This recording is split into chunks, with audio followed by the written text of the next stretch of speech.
morning we're going to bring to you wisdom from the Wiz. Wisdom from the Wiz, the character for which this production is named. How to drop the mask and reveal your true and authentic self. Now, to just bring some of us up to speed who may not be familiar with the story or with the play itself, welcome to Earth. Because if you've been around on the planet, you know that The Wizard of Oz has been a long time in production. I think it's going on now 120 years or something like that? It's 115 years this year. The actual the book and the play, the adaptation. There have been multiple adaptations of this play. It's been around for a while.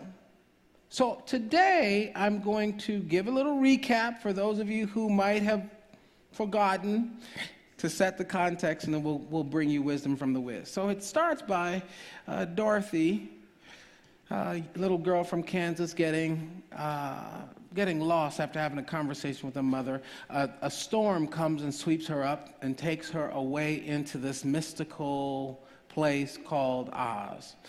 And when she arrives there, she runs into some interesting creatures, including some munchkins and the three characters. Who are they? Come on, the Tin Man, the Scarecrow, and the Lion. And somehow her dog Toto just happened to get swept up in that storm as well. And when she arrives to this place called Oz, she's greeted by this first character named Ada Pearl. Ada Pearl was one of the good witches in this production. She's good. And she's funny and she's feisty. And she is there to inform Dorothy of how she can get home, because Dorothy's running around asking, how can I get home?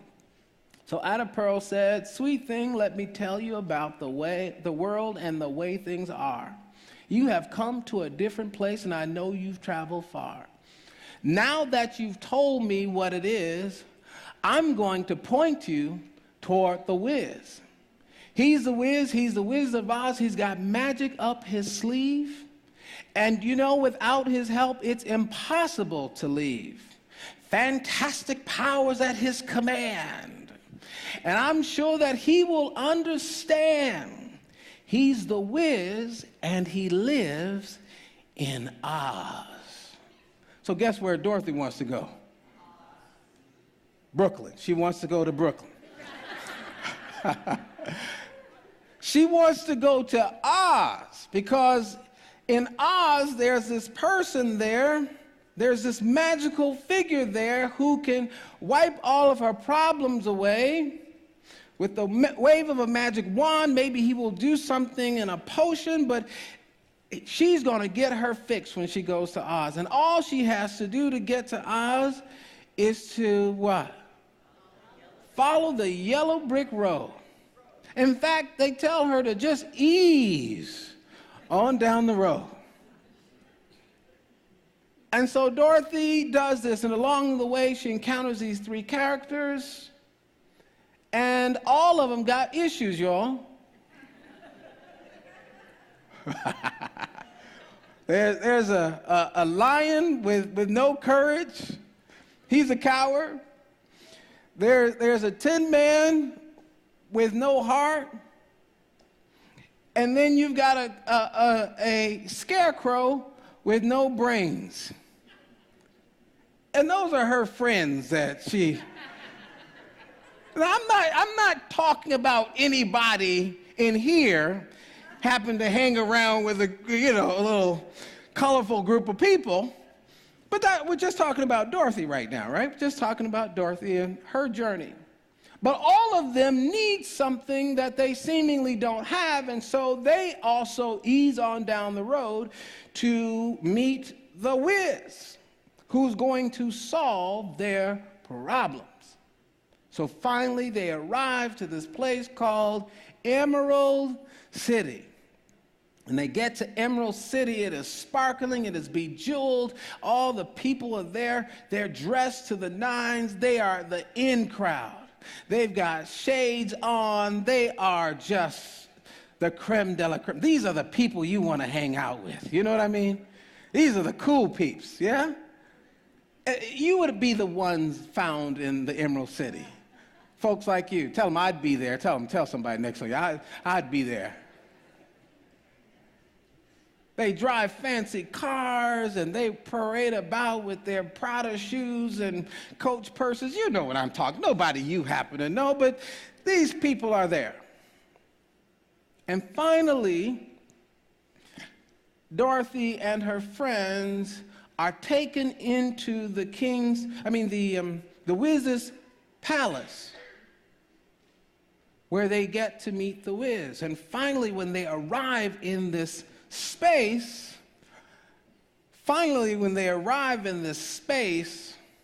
there's another image I would have told you about, but don't worry. But finally, when they arrive in this space to meet the Wiz, they encounter this huge mass that's blowing smoke and eyes are flashing, and it's just this fantastical and terrifying figure, and they're standing there shaking. And he says, "So you wanted to meet the Wiz. Let me tell you that you've come to the right place. Shall I make you a frog or a lizard? You can see the strange expression on your face. If the way I come on is frightening, well, that's just the way I felt like coming on today. Have you ever been kissed by lightning?" And he goes on and on and on, and they're just amazed and afraid and everything together. But they are now with the Wiz. They're with this fantastical person that's going to solve their problems. They're about to get their fix. And so he says to them, "What do you want?" And the Scarecrow says, "I want some brains." And the Tin Men says, "What? I want a heart." And the Lion says, "I want an oxtail." That was just projection there for a moment. The Lion says, "What? I want some courage." And then Dorothy says, "And I want to go home." Now you have finally made it to this place where all of your problems are going to be solved, and the Wiz says, "I will do all of that for you if you kill Evelyn, the Wicked Witch of the West." Now see, right about there, a red flag would have gone off for me. I mean, if you're so powerful that you can blow smoke out of your nose and fire shoots out of your eyes, you can't handle a little Wicked Witch of the West? You need us to do it for you?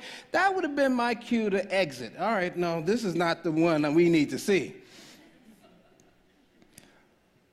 But they talked amongst themselves, and they said, "Well, we've killed one witch. We'll kill the next one."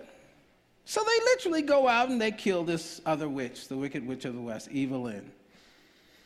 And they come back to the Emerald City to receive their rewards. Now, apparently, all of the fancy people are on lunch break, because when they come back to the Emerald City, the mask is dim. There's no lights, there's no smoke. And they happen to enter through a backstage door where a man in a robe and pajamas is standing there. And they figure out that's the Wiz. And so they're like, what was all? Okay, listen. We killed the witch. We ready for our stuff.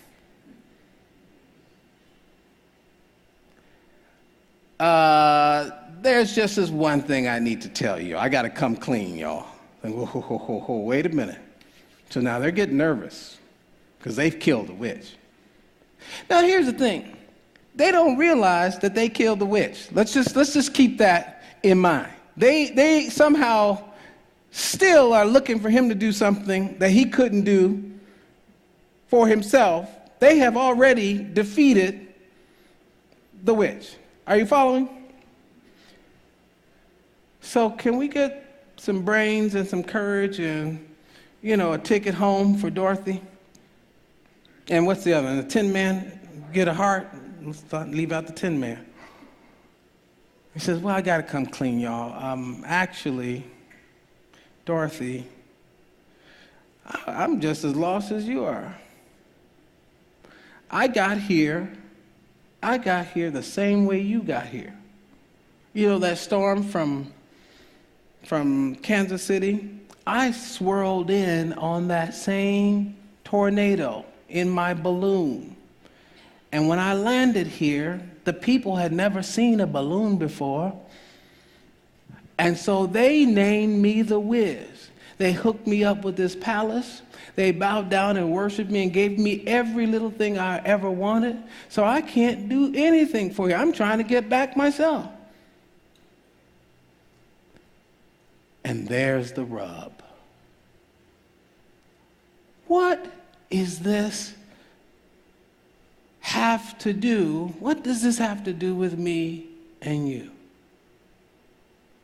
Remember now, let's just stay right there on the edge there.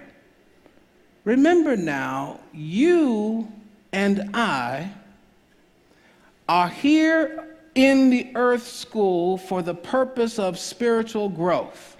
Why are we here? For the purpose of spiritual growth. And every journey, every experience, every adventure that we have is designed for us to cultivate wisdom. And if I am moving through my experiences, just going through them and not growing through them, I will miss the lesson or the opportunity for me to cultivate wisdom or to develop spiritual growth. Now, imagine that they're standing there. They must be sorely disappointed. Have you ever had an experience like that? You got all built up and ready for something. You were watching a commercial, and they told you, if you send me $9.99, this bottle is going to grow you some hair. It's going to drop off 30 pounds. It's going to bring you a man or a woman. It's going to fix your flat tire. $9.99. How many of you sent your $9.99 in hoping to get, come on now, don't you dare, you sit right there, you tell the truth. Sent in your $9.99. Because there's some power in that bottle, yes? Or if that's not you, you went to get that reading. It says, if you come here and sit down before me, across from me, and hold your hands out, I'm going to tell you your future. I'm going to help you to understand your life's purpose. Ever do it? Don't just look straight ahead if you do. We don't have to give all the business out today. Or you went to that prestigious university, you went to Harvard University and graduated, and the promise was that you would have prestige, power, money, and position in life. And you had, and the college, the university, symbolizes that sense of external power. And now you've got these pieces of paper. Do you know that's what they give you when you leave? Do you understand? You know how much you paid? When was the last time you paid that much money for a piece of paper? Now, it's a special piece of paper, but that's what you get when you leave. Go look at it. Go look at it. And somehow you're supposed to be wiser. You're supposed to be better positioned in life. That somehow we have come to believe in external power. Let's look at this for a minute. Let's talk about what the whiz then symbolizes. The whiz represents that God, small G-O-D, that God that man turns to when he has not yet learned to identify the divine presence within himself or herself, and so places false emphasis on the gifts of others to the preclusion of his own. Did you hear that? That somebody, someplace else, has something more than I do. They've got better gifts than me.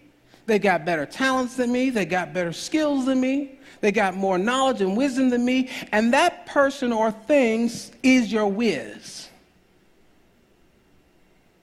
I remember I had an experience like this with a mentor.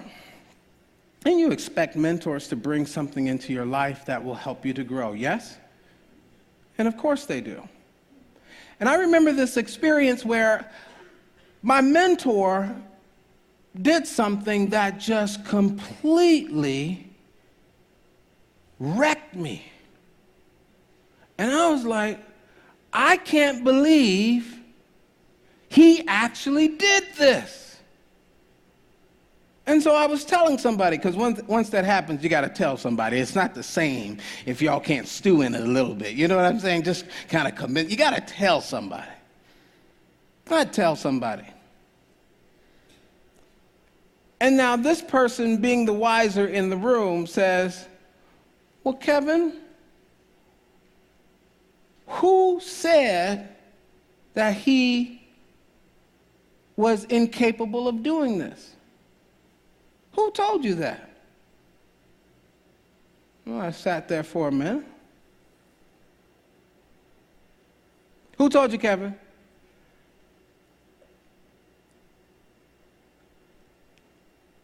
I didn't want to give it up. Nobody told me this. Did he tell you? No. Well, where'd you get it from? Well, I told myself. Yes, say it aloud. I told myself that. But he shouldn't have. No, don't be. You're on a roll there for a minute. Ever get to that point where you have the breakthrough and have the realization, but you want to roll back and get a little bit of victim sauce? You know what I'm saying? Just, can I have a little victim sauce to go along with my experience? Who knows what I'm talking about? Dry your hands off. Go ahead and dry your hands off. I reach it back for a little bit, but he shouldn't have. And I'm going through this whole thing. He says, no, Kevin. You assigned him such a place of importance in your experience that you took your power and gave it to him. Are you hearing me? Ever do that? And so every disappointment that I have had or that you have with anybody in the earth school, you scheduled it. You schedule every appointment and you schedule every disappointment. Come on, tell the truth and stay in church. Come on now.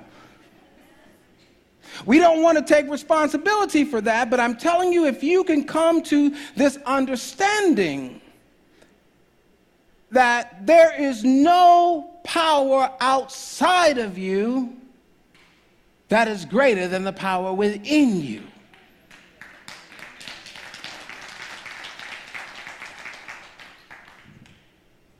Even if they wear Prada shoes or drive a fancy car. Even if they live in Elk Grove or The Pocket or Stockton, I don't care where they're from. Are you following me? We are here to grow spiritually, and so these experiences that we have are to help us to cultivate what? Cultivate what?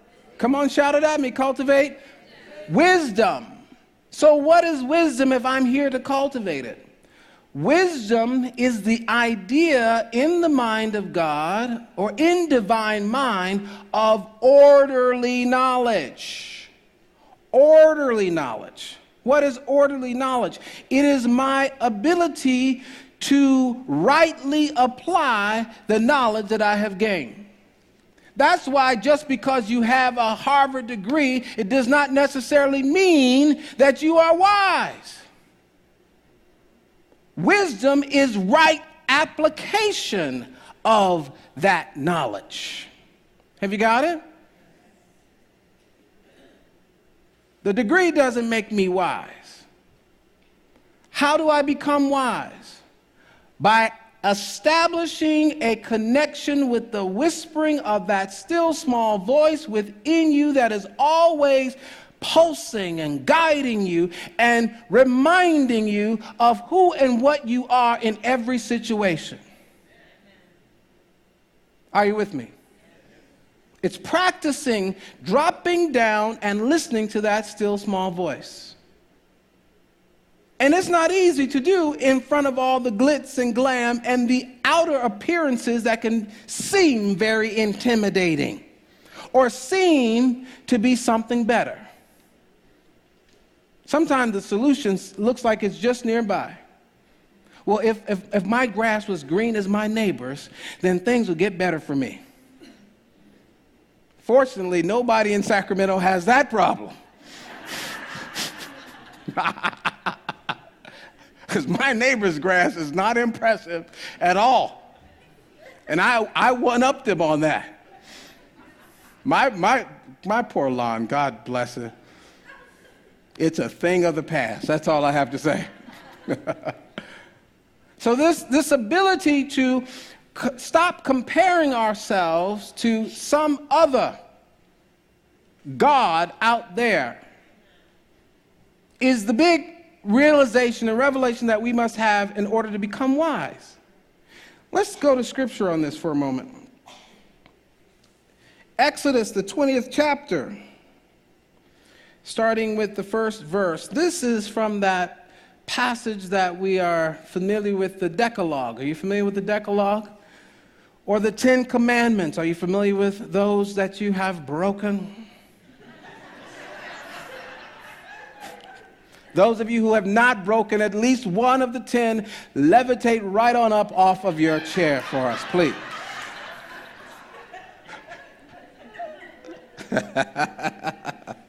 No takers? But here it is.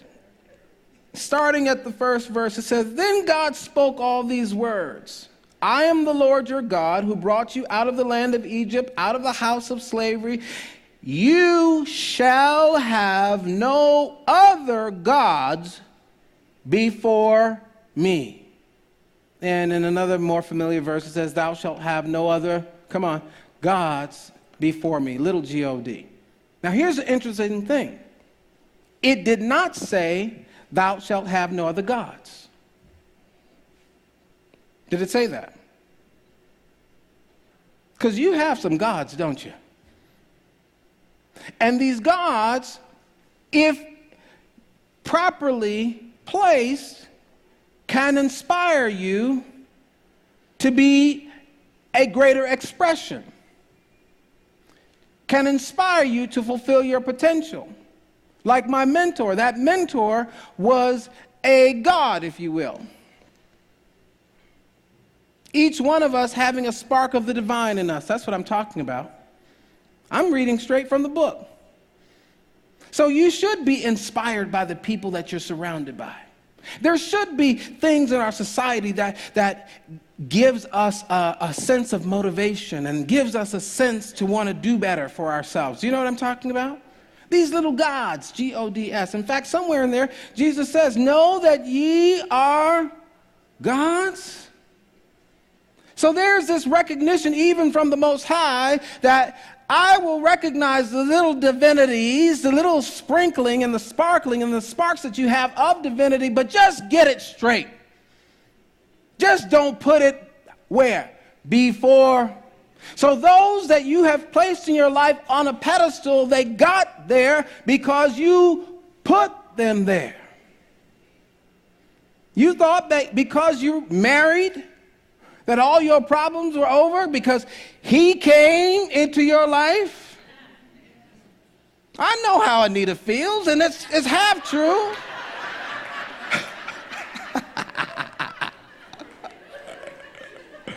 But I've had to relieve her of the notion. I let her down easy just a little bit each year so that she doesn't.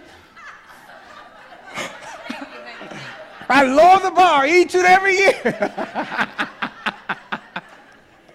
Because I wanted to have some spiritual growth.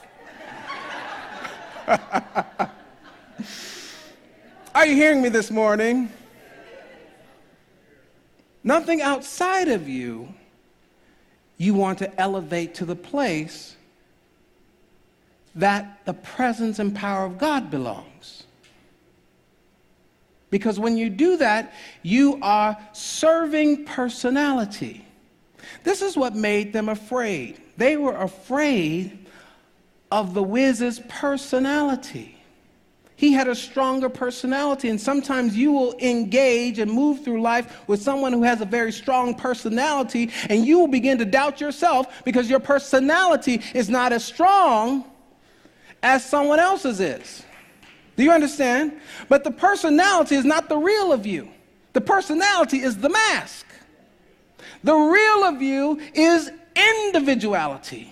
It's the soul of you. It's the essence of you. It's who you came here to be. And that, when you're in the presence of someone who has a high individuality, they make you comfortable within your own personality.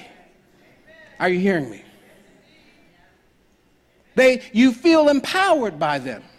You don't feel diminished by them.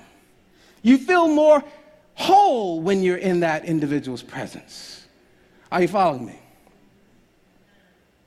And so it's the removal of this mask that reveals the whiz as a counterfeit, as a fraud, who is on the same journey that they're on. The people that you prop up and make more important than you are trying to get home just like the rest of us. Are you hearing me? So save yourself the trouble and just keep it real with everybody. Whether they are seemingly high or low, there's only one of us here in many unique expressions. And when you can get that, then you're not lured in by glitz, smoke, and mirrors. Did you hear me? And you come to understand that there are no victims, only volunteers. Come on, say it with me. Come on, with some power. There are no, come on. Only, say it again. There are no victims. So what is my business here to get? The whiz does have an important lesson for us. When we come to understand what the role of the whiz is, however that shows up in your life, we come to understand that the whiz has come to inspire us to take the journey to develop our own potential. That's it. So if you've taken the journey because of someone else's journey, because I've got friends, me and my friends, you know, I'm thinking of, I talk about my guys, David and Eric and others, and every time I look up, they've just done something else extraordinary. Oh, God, now what do I have to do next week? Or look up and my buddy's on CNN, or next one's won an award, or crying out loud, y'all wearing me out with all this achievement. I can't be the only one around here. Are you following me? But I don't aspire to be like them so that I can be among them. They wake something up in me that is real for me. Are you following me? When you are in the presence of a master, the master's job is not to try and fill you up with information. True education, a true master, recognizes that you came here built in with a lot of good stuff. And the master's role is to help pull it out of you. So the Latin term for education is what? Educare.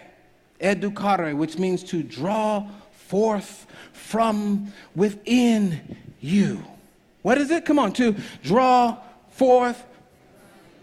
So all of the good stuff that you're looking for, you came here with it. Tell somebody on your left and right, say, I've already got it. Go ahead and tell them. Come on, come on, tell somebody again, I've already got it. Look at them and say, don't hate. Congratulate. Come on, tell them, don't hate. Congratulate. Don't be upset because I use my good stuff. Don't be jealous because I'm using mine. Talking to my best friend the other day, and you know, when you're with best friends, you can rib each other and banter and all of that. And he says, Kevin, at times you can be a little vain, looking at yourself in the mirror. I said, don't get mad at me because God spent 2 minutes on you and 5 weeks on me. Let's go. Don't get mad at me.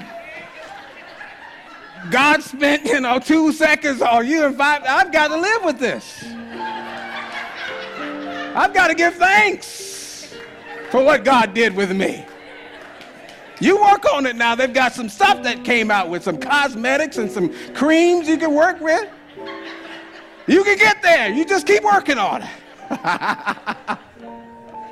For $9.99.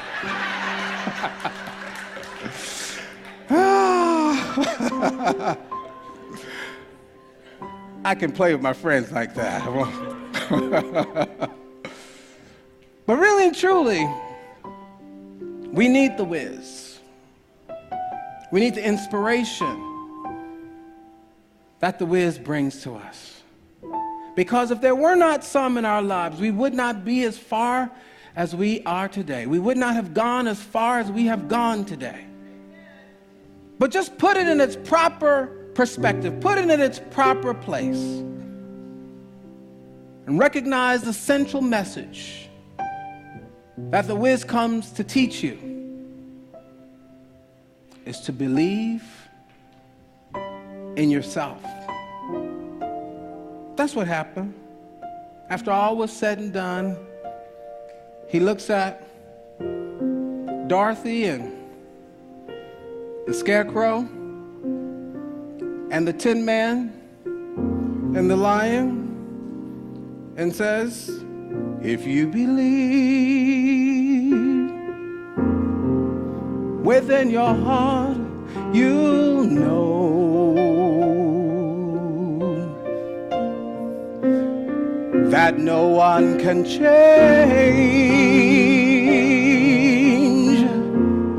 the path that you must go. Believe what you feel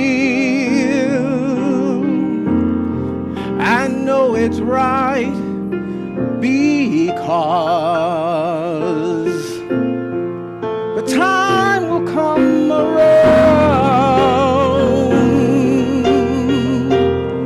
when you'll say it's yours.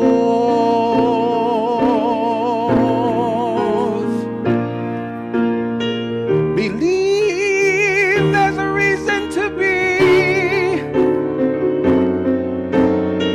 Believe you can make time stand still. And know from the moment you tried, if you believe, I know you will. Just believe. Believe in yourself right right from the start. Believe in the magic that's right in your heart. Believe all these things, not because I told you to.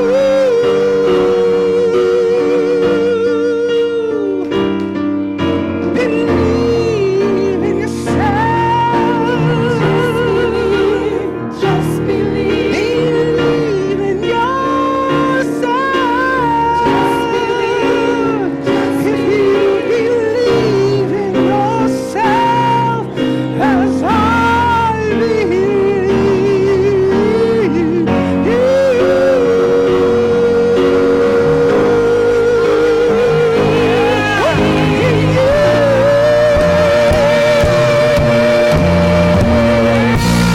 and so it is written, and so I've spoken it, and so you have heard it, and so it is.